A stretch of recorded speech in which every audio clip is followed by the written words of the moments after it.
أعوذ بالله من الشيطان الرجيم بفضل بسم الله الرحمن الرحيم ربنا آتنا في الدنيا حسنة وفي الآخرة حسنة وقنا عذاب النار صدق الله العليم. கண்ணியத்திற்குரிய அல்லாஹ்வின் நல்லடியார்களே, சகோதரர்களே, வகீனா அதாபன்னார், இறைவா நரக நெருப்பை விட்டு எங்களை பாதுகாப்பாயாக. எல்லாம் வல்ல இறைவன் தன்னுடைய திருமறையிலே கூறுகின்றான், முஃமின்களே நீங்கள் நன்மையின் பக்கம் விரைந்து வாருங்கள் என்பதாக அல்லாஹ் தன்னுடைய திருமறையிலே கூறுகின்றான். நன்மையான செயலின் பக்கம் நீங்கள் விரைந்து வாருங்கள். எவர் ஒருவர் நன்மையின் பக்கம் விரைந்து செல்கின்றாரோ, எவர் நன்மையான செயல்களை விரைந்து செயல்படுத்துகின்றாரோ அவரை எல்லாம் வல்ல இறைவன் நரக நெருப்பை விட்டு பாதுகாக்கின்றான் என்பதை நாம் இந்த வசனத்தின் மூலம் பார்க்கின்றோம். எனவே தான் அல்லாஹ் தஆலா முஃமின்களே நீங்கள் நன்மையின் பக்கம் விரைந்து செல்வீராக என்று அல்லாஹ் பேசுகின்றார். இப்ப இந்த மூன்று விஷயங்களை நாம் பார்க்கலாம். ஒன்று, நன்மையான செயல் செய்வது அல்லாஹ்விற்கு மிகவும் விருப்பமானது. இரண்டு, நன்மையான காரியங்களில் ஈடுபடுவது அல்லாஹ்விற்கு மிகவும் பிரியமானது. மூன்று, நன்மையான சூழல்களை நாமே உருவாக்கிக் கொள்வது. எல்லாம் வல்ல இறைவன் சொல்லும் பொழுது இந்த மூன்றுமே நமக்கு தேவைப்படுகின்றன. நன்மையான செயல் செய்வது, நன்மையான காரியங்களில் முன்னிலையில் இருப்பது, நன்மையான சூழல்களை நமக்கு நாமே உருவாக்கிக் கொள்வது. பெருமானார் ஸல்லல்லாஹு அலைஹி வஸல்லம் அவர்கள் கூறுகின்றார்கள், அல்லாஹ்வினுடைய ஒரு மிகப்பெரிய ஒரு தன்மை, ஒரு குணம் என்ன அப்படின்னு சொன்னா, அல்லாஹ் உங்களுடைய உருவத்தை பார்க்க மாட்டான். ஒரு மனிதனுடைய உருவத்தை அல்லாஹ் பார்க்க மாட்டான்.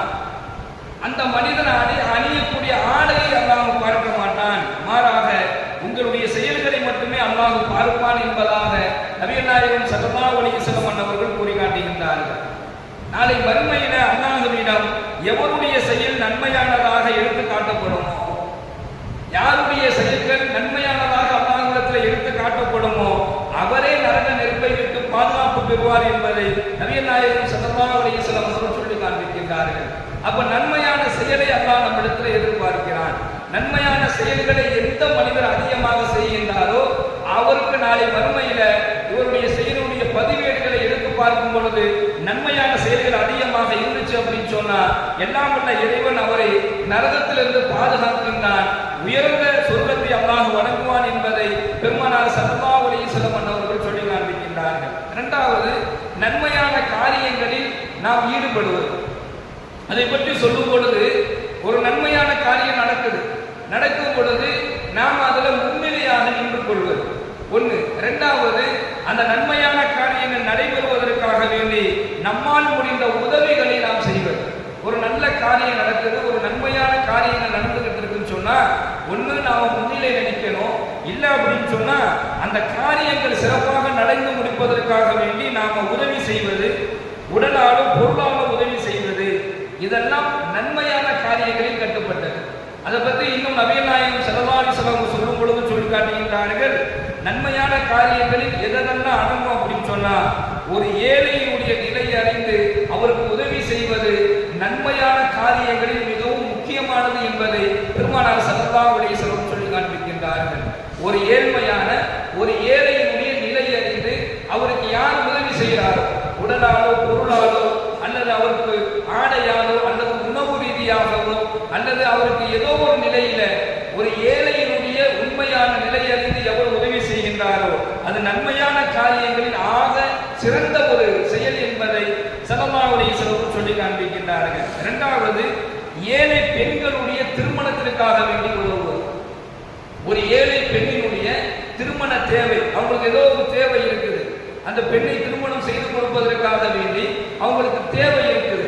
அவங்களுக்கு பொருளாலையோ அல்லது நம்ம செய்யக்கூடிய உதவியில் ஏதோ ஒரு உதவியை நமக்கு அவங்க எதிர்பார்க்கிறாங்க அப்படின்னு சொன்னா எவர் ஒருவர் ஒரு ஏழை பெண்ணினுடைய திருமணத்திற்காக வேண்டி உதவி செய்கின்றாரோ, அவர் எந்த உதவி வேணாலும் செய்யலாம், உதவி செய்கின்றாரோ அந்த நன்மைக்கு பகரமாக எல்லாம் வல்ல இறைவன் அவருக்கு நரகத்திலிருந்து பாதுகாப்பு வழங்குகிறான் என்பதை நாம் ஹதீஸ்களிலே பார்க்கிறோம்.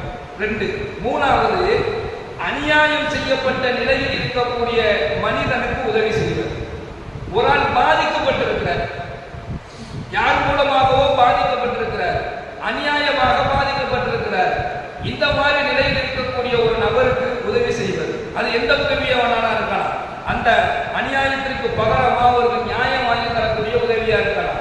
இல்லை அப்படின்னு சொன்னா அந்த அநியாயம் செய்யப்பட்ட அந்த நபருக்கு ஆறுதல் சொல்வது கூட ஒரு உதவி என்பதாக பெருமானார் ஸல்லல்லாஹு அலைஹி வஸல்லம் அவர்கள் சொல்லி காண்பிக்கின்றார்கள்.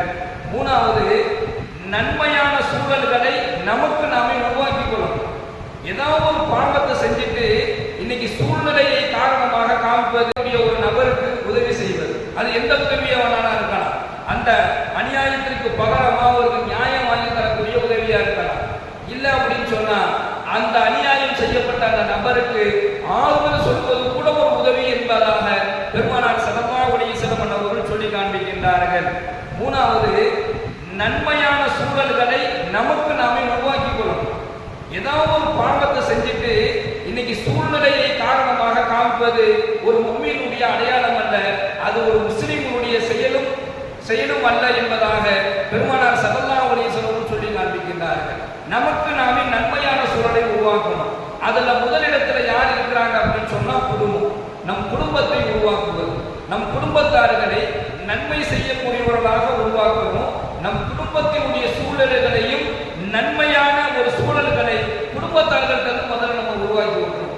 எல்லாமே வீட்டில் ஏதோ ஒரு நிலையில நம்முடைய குடும்பத்தார்கள் நன்மை செய்யக்கூடியவர்களாக அவர்களை ஆக்குவது நம் மீது கடமை என்பதை பெருமானார் ஸல்லல்லாஹு அலைஹி வஸல்லம் சொல்லி காண்பிக்கின்றார்கள். அதிலும் முக்கியமாக நாம் செய்யக்கூடிய தொழில்கள், நாம் செய்யக்கூடிய வியாபாரங்களிலும் நன்மையான சூழலை நாம் உருவாக்கிக் கொள்வது, நமக்கு நாமே நன்மையான சூழலை உருவாக்குவது அதிகமான நன்மைகளை பெற்றுத்தரும். எவர் ஒருவரிடத்தில் அதிக நன்மைகள் இருக்கின்றதோ அவர் அந்த நன்மையோடு அல்லாஹ்வை சந்தித்தார் என்று சொன்னால் எல்லாம் வல்ல இறைவன் அவரை நரக நெருப்பை விட்டு பாதுகாப்பு அளிப்பான் என்பதாக நாயகம் ஸல்லல்லாஹு அலைஹி வஸல்லம் அவர்கள் சொல்லி காண்பிக்கின்றார். அடுத்து பெருமானார் ஸல்லல்லாஹு அலைஹி வஸல்லம் அவர்கள் சொல்லும் பொழுது, வக்கீனா அதாபன்னார், இறைவா நரக நெருப்பை விட்டு எங்களை பாதுகாப்பாயாக நம்ம துஆ செய்யவே. அல்லாஹ் அந்த பாக்கியத்தை நமக்கு கொடுக்கணும்னா அதுக்கு என்ன தேவை என்பதை பெருமானார் ஸல்லல்லாஹு அலைஹி வஸல்லம் சொல்லி காண்பிக்கின்றார்கள். மன்னிப்பை கொண்டு நரக நெருப்பிலிருந்து நீங்கள் அல்லாஹ்விடத்திலே பாதுகாப்பு பெறலாம் என்பதாக சொல்லி காண்பிக்கின்றார்கள். மன்னிப்பை கொண்டு நீங்கள் அல்லாஹ்விடத்திலிருந்து என்ன செய்யலாம்? நரக நெருப்பிலிருந்து பாதுகாப்பு தேடிக்கொள்ளலாம். 3வது அத்தியாயம் 133வது வசனத்துல எல்லாம் வல்ல இறைவன் சொல்லி காண்பிக்கின்றான், முஃமின்களே நீங்கள் உங்கள் இறைவனின் மன்னிப்பின் பக்கமும் சொர்க்கத்தின் பக்கமும் விரைந்து வருவீராக என்பதாக அல்லாஹ் பேசுகின்றார். எவர் ஒருவர் தௌபாவை கொண்டு அல்லாஹ்விடத்தில் விரைந்து செல்கின்றார், ஒவ்வொரு நாளும் தௌபாவை கொண்டு அல்லாஹ்வின் பக்கம் விரைந்து செல்கின்றாரோ அவரை அல்லாஹ் தஆலா நரக நெருப்பை விட்டு பாதுகாப்பான் என்பதை இந்த வசனத்தில் அல்லாஹ் பேசுகின்றார். மன்னிப்பு கேட்பதை அல்லாஹ் அதிகமாக விரும்புகின்றான். ஒரு அடியான் செய்யக்கூடிய பிரார்த்தனையிலேயே அல்லாஹ்வுக்கு மிகவும் பிடித்த ஒரு பிரார்த்தனை, பிடித்த ஒரு துஆ என்ன அப்படின்னு சொன்னா அவன்கிட்ட நம்ம அதிகமாக தௌபா செய்வதுதான் அல்லாஹ்வுக்கு மிகவும் பிடித்தமானது. நம்ம எவ்வளவு துஆ கேட்போம், அல்லாஹ்ட்ட எவ்வளவு பிரார்த்தனை செய்யறோம், ஆனா நம்மிடத்திலிருந்து அல்லாஹ் விரும்பக்கூடிய துஆ, விரும்பக்கூடிய பிரார்த்தனை என்ன அப்படின்னு சொன்னா நாம் தௌபா செய்வதுதான் என்பதை இந்த வசனத்தின் மூலமாக அல்லாஹ் தஆலா பேசுகின்றான். எவர் ஒருவர் மன்னிப்பை கொண்டும் மன்னிப்பின் பக்கம் விரைந்து என்னிடத்திலே தௌபா செய்கின்றாரோ அவருக்கு நான் சொர்க்கத்தை படைத்து வைத்திருக்கிறேன், அவங்களுக்காக தான் சொர்க்கம் தயார் செய்யப்பட்டுள்ளது என்பதாக எல்லாம் வல்ல இறைவன் தன்னுடைய திருமறையில் கூறிவிட்டு அந்த சொர்க்கம் எப்படிப்பட்டது அப்படின்னு சொன்னா சொர்க்கத்தினுடைய விசாலம் இந்த வானம் இந்த பூமியினுடைய அளவாகும் என்பதாக எல்லாம் வல்ல இறைவன் சொல்லிவிட்டு பயபக்தியாளர்களுக்காக வேண்டி அந்த சொர்க்கத்தை நான் தயார் செய்து வைத்துள்ளேன் என்பதாக அல்லாஹ் பேசுகின்றார். வக்கீனா அதாபன்னார், நரக நெருப்பிலிருந்து யா அல்லாஹ் எங்களை பாதுகாப்பாயாக என்கின்ற துஆ, இந்த துஆவின் மூலமாக அந்த நசீபை நாம் அடைய வேண்டும் என்று சொன்னால் நம்மிடத்தில் என்ன இருக்கணும் என்பதை நாயகம் ஸல்லல்லாஹு அலைஹி வஸல்லம் சொல்லும் பொழுது அழகாக சொல்கின்றார்கள். 1, நன்மையான செயல் இருந்தால் அவர் நரக நெருப்பிலிருந்து பாதுகாப்பு பெறுவார். 2, நன்மையான காரியங்களுக்கு உதவி செய்தால் அவர் நரக நெருப்பை விட்டு பாதுகாப்பு பெறுவார். 3, நன்மையான சூழலை தனக்குள்ள எவர் ஒருவர் உருவாக்கிக் கொள்கின்றாரோ அவர் நரக நெருப்பிலிருந்து பாதுகாப்பு பெறுவார். 4, அதிகமாக யார் அல்லாஹ்விடத்திலே தௌபா செய்கின்றார்களோ அவர் நரக நெருப்பிலிருந்து பாதுகாப்பு பெறுவார். இந்த 4 தன்மை எந்த மனிதனிடத்தில் இருக்கின்றதோ அவரை அல்லாஹ் தஆலா நரக நெருப்பிலிருந்து பாதுகாப்பான் என்பதாக நபிகள் நாயகம் ஸல்லல்லாஹு அலைஹி வஸல்லம் சொல்லி காண்பிக்கின்றார்கள். எனவே இந்த 4 குணங்களும் நம்முடைய வாழ்நாள் முழுவதும் நம்மிடத்தில் இருக்கக்கூடிய ஒரு குணமாக எல்லாம் வல்ல இறைவன் ஆக்கி வைப்பானாக. நரக நெருப்பை விட்டு ரப்புல் ஆலமீன் நம் அனைவரையும் பாதுகாப்பானாக. வாஹிரு தஅவானா அல்ஹம்துலில்லாஹி ரப்பில் ஆலமீன். அஸ்ஸலாமு அலைக்கும் வரஹ்மத்துல்லாஹி வபரகாத்துஹு. சுப்ஹானல்லாஹி வபிஹம்திஹி சுப்ஹானக்கல்லாஹும்ம வபிஹம்திக வ நஷ்ஹது அல்லா இலாஹா இல்லா அன்த நஸ்தக்ஃபிருக